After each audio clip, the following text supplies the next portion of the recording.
magre-rest. Kakain guys. Kasi gutom. Katatapos nating mag-deliver. At yan yung truck natin, empty na siya. Yan.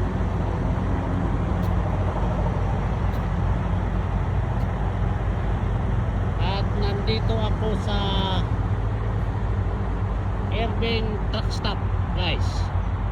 Kapag nakikita mo ang Irving dito, parang nasa Canada ka pa rin. Kasi ang may-ari ng Irving fuel stations ay Irving family guys. Ito yan, pagpapansinin ninyo guys, yan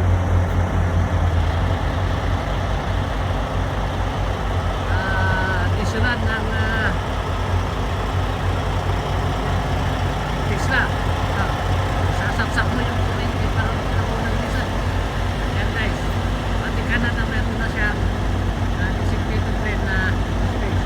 So yan, papansinin nyo, makipot lang ng truck stop, place area lang kasi. Yan.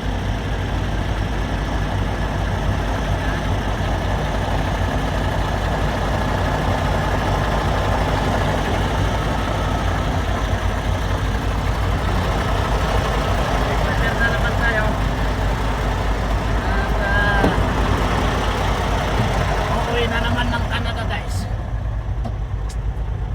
At ganun lang ang buhay natin. So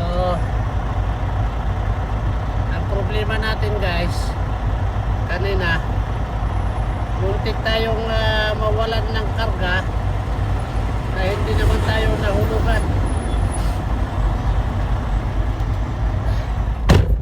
Kasi yung checker, nagdidebate kami kasi sabi niya kulang daw ang karga ko.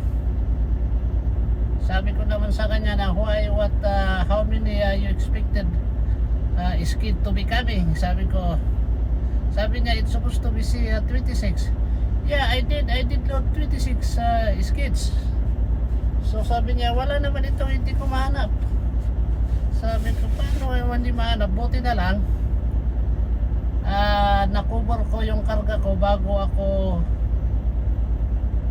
rumatrat. So pinakita ko sa kanya, I have 24 at the bed and I have 2 skid up the top. So yun pala, yung isang operator ng forklift guys, sinundot niya yung isa sa taas, hindi nakita ng checker. So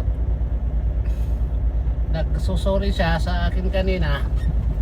Sabi ko you are late to come and then I'm removing my stuff and your forklift operator is removing the one there up the top. So ganyan guys, minsan kahit papaano kailangan natin i-check ang karga.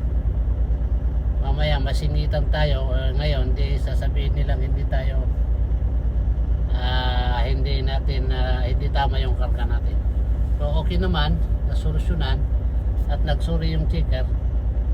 And yan guys, tatakbo tayo ngayon ulit, babalik ng Canada at titignan natin kung anong mangyayari sa sunod. Magandang gabi, magandang hapon, boom, tarat-tarat.